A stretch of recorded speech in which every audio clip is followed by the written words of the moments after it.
कुछ सालों में इलेक्ट्रिक मोबिलिटी, इलेक्ट्रिक व्हीकल्स और बेहतर एयर क्वालिटी पर कई सारे स्टार्टअप्स ने इनोवेटिव कॉन्सेप्ट्स पर काम किया है। शायद यही वजह है कि फंडिंग विंटर के बावजूद पिछले साल क्लाइमेट टेक्नोलॉजीज में लगातार इन्वेस्टमेंट हुआ। इसी पर मैंने बात की मैसिव फाउंडेशन के शैलेश विक्रम सिंह और ऑस्टेरा एडवाइजर्स की वसुधा माधवन से। शैलेश, वसुधा, बहुत बहुत शुक्रिया हमारे लिए समय निकालने के लिए। शैलेश, क्लाइमेट टेक में हम सब जानते हैं कि काफ़ी समय से, सालों से काम हो रहा है और इनफैक्ट ये तो आपके एक्सेलरेटर का तीसरा साल है। तो आपके ऑब्जर्वेशंस क्या हैं? कैसे बिजनेसेस इस समय क्लाइमेट टेक में इवॉल्व हो रहे हैं?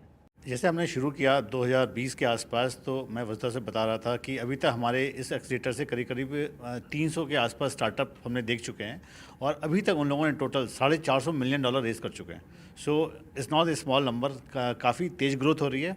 कंपेयर टू कंज्यूमर टेक तो काफ़ी कम है, लेकिन तब भी अगर हम पूरे सारे सेक्टर्स को देखें तो अच्छा खासा पैसा क्लाइमेट टेक में जा रहा है। कंपनियाँ काफ़ी तेज़ बड़ी हो रही हैं। सो ओवरऑल काफ़ी पॉजिटिव। वसुधा, ये बताइए कि क्लाइमेट टेक में रूल्स ऑफ द गेम खास तौर से सीड टू स्केल के लिए एक नॉर्मल कंज्यूमर टेक हो या फिर सैस कंपनी हो या फिर एआई कंपनियों में कितने डिफरेंट हैं?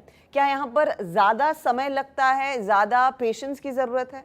हाँ बिल्कुल, आई थिंक क्लाइमेट टेक का एक अलग ही एक the rules of the game are different. So climate tech में क्या हो रहा है कि जो एस्टैब्लिश ट्रेडिशनल इंडस्ट्रीज़ हैं वो बिल्कुल ही चेंज हो रही हैं। जैसे एनर्जी बदल रहा है और मोबिलिटी बदल रही है। जैसे हम कार्बन को यूज़ करते हैं, अभी हम उसको डिफरेंट टाइप से एमिट करते हैं, अभी हम उसको यूज़ करेंगे।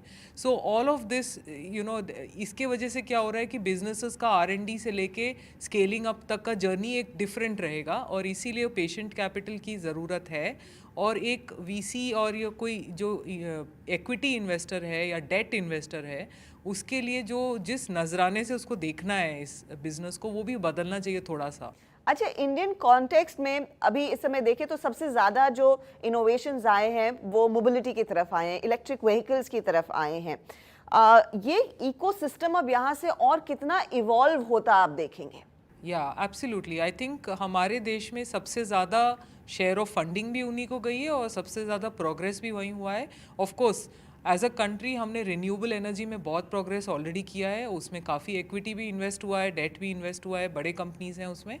और हम जैसे जैसे आगे बढ़ रहे हैं, हमें ज़्यादा रिलायंस होना चाहिए इन ऑन रिन्यूएबल एनर्जी। तो उसकी बिजनेसेस, उसके लिए यंग स्टार्टअप्स भी हैं जो उसका अलग तरीके से यूज़ करना या उसको अलग तरीके से डिप्लॉय करना, या उसके रिलेटेड, जैसे आज एक स्टार्टअप है जो सोलर पैनल के ऊपर एक कोटिंग बना रहे हैं। So all of these kind of ecosystem startups, उनका भी अभी काफ़ी वो हो रहा है। लेकिन साथ में मोबिलिटी का बहुत बड़ा अभी industry has become quite big.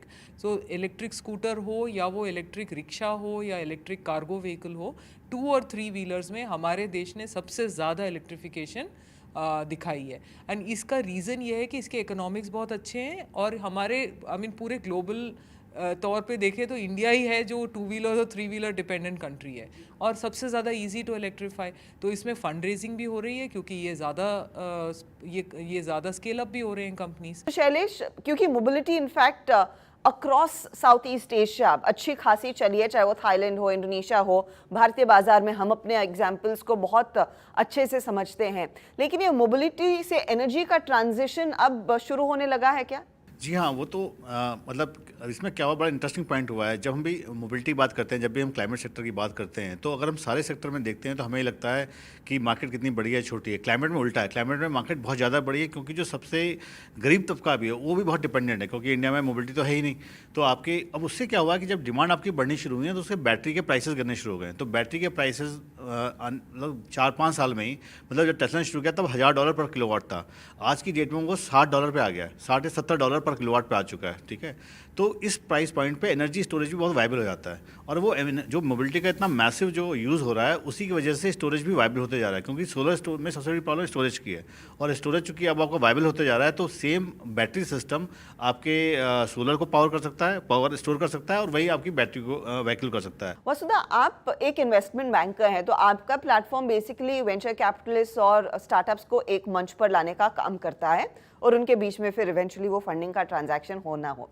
लेकिन ये बताइए, क्या ज़्यादा से ज़्यादा VCs अब पेशेंटली इन कंपनियों में इन्वेस्ट करने के लिए इच्छुक होने लगे हैं, क्योंकि इन कंपनियों में एक दिक्कत है जो शायद हर टेक्नोलॉजी कंपनी में हो कि मिडवे डाउन द लाइन आप R&D से आगे आएँ तो वो टेक्नोलॉजी ऑब्सोलीट होगी तो क्या होगा? क्या ये फियर्स अभी हैं?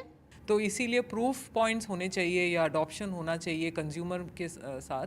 तो मार्केट में जब वो अडॉप्ट होने लगता है तो थोड़ा कॉन्फिडेंस बढ़ता है, क्योंकि जैसे शैलेश ने बोला कि ये सारे न्यू टेक्नोलॉजीज़ हैं और इसके वजह से एक्चुअली स्पीकिंग कई लोगों को वो एसेट हैवी एसेट लाइट का भी डिबेट रहता है, और उसमें मेन चीज़ ये अंडरस्टैंड करने के लिए ये है कि इसके वजह से हम जैसे हम पूरे इंडस्ट्री को रीवायर करें, हमें इन्वेस्टमेंट मेथडोलॉजी भी रीवायर करनी पड़ेगी। हमें अलग सोचना पड़ेगा कि ये बिज़नेस का जो सोल्यूशन ये बना रहे हैं इसमें वो ट्रेडिशनल बैलेंस शीट वे में ना सोच के कि इसकी growth despite being asset heavy, इसकी ग्रोथ वैसे ही हो सकती है जैसे एसेट लाइट बिजनेसेस की होती है, and that is the main reason for a preference for asset light, right. So तो जो ग्रोथ कैसे हम दिखा सकते हैं वो बहुत इंपॉर्टेंट है किसी भी इन्वेस्टर के लिए। ऑफकोर्स इन्वेस्टर्स में भी कई स्टेजेस के निवेशक हैं जो बहुत अर्ली स्टेज में आते हैं, वो थोड़ा ज़्यादा डीप टेक या R&D लेवल पे रिस्क लेते हैं, but the key thing is कि वैसे स्पेशलाइज्ड इन्वेस्टर्स भी हमको चाहिए जो कि वैसे अर्ली स्टेज टेक्नोलॉजीज़ पे बेट करें। आगे जैसे जैसे बिजनेसेस बढ़ती हैं तो उसके बाद आप R&D के साथ कस्टमर के साथ ट्रैक्शन देखते हैं, इन्वेस्टर मार्केट वैलिडेशन देखते हैं, उसके वजह से वो फिर बाद में बड़े पीसेस ऑफ कैपिटल आने लगते हैं, and that kind of makes the entire value chain work very well. तो शैलेश, जो धारणा थी कि क्लाइमेट टेक कंपनी रेवेन्यू कमाने में बहुत समय लेगी, वो धारणा तो फिर ये आपकी कंपनियां गलत साबित कर रही हैं। यहाँ वास्तव में इसका सबसे बड़ा नुकसान क्या है, क्लाइमेट वालों ने किया है कि जी हम लंबा बस कौन सी कंपनी में लंबा समय नहीं लगता है। मतलब आप हिंदुस्तान में जनरली ये कंपनी मैच्योर होने में 12 साल से 15 साल लेती है, यूएस में 8 साल लेती थी। बीच में फंडिंग से थोड़ा टाइम कंप्रेस हो गया था, बट स्टिल एक कंपनी सीड टू IPO 12 साल है। तो क्लाइमेट में भी है, मतलब आपके 12 साल में आई थिंक क्लाइमेट कंपनी, आपकी जो मोबिलिटी कंपनी है वेरी इजली 1000 करोड़ का रेवेन्यू क्रॉस कर चुकी होंगी, और एनी कंपनी जो 1000 करोड़ का रेवेन्यू क्रॉस कर सकती है तो मेरे ख्याल से IPOable हो चुकी है, मार्केट में जा सकती है, तो टाइम उतना ही लग रहा है। ये एक मिथ आई थिंक जो क्लाइमेट फाउंडर्स हैं वो बहुत डिफेंसिव चल रहे हैं, मतलब they are really apologetic about what they are doing. So I think उन्हें अपना नैरेटिव चेंज करना पड़ेगा, उन्हें मोर कॉन्फिडेंस के साथ को पिच करना पड़ेगा, ठीक है ना। मैं उसी पर वसुधा फिर आपसे सवाल आखिरी ये पूछने वाली थी, क्या नैरेटिव चेंज करने की जरूरत है कि लोग नॉर्मली क्लाइमेट टेक को हाई इम्पैक्ट और इम्पैक्ट से ही गॉज करते थे, अब फोकस कितना ये रेवेन्यू कमा पाएंगी, प्रॉफिटेबल कितनी होंगी, उस पर ज़्यादा होना चाहिए? हाँ बिल्कुल, आई थिंक एक चीज़ जो अभी क्लियर हो गई है is that profit, there is profit in planet friendly businesses. हम प्लैनेट कॉन्शियस फाउंडर्स हैं इसलिए हमने किया, ऐसा नहीं है।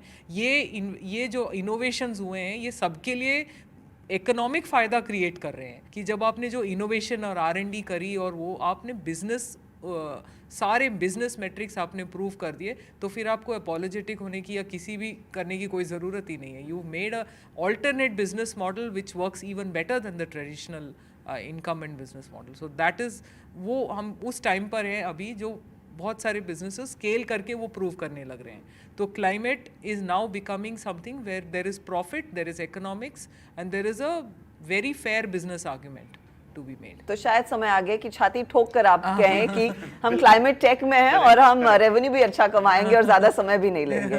चलिए, बहुत बहुत शुक्रिया आप दोनों का। Thank you.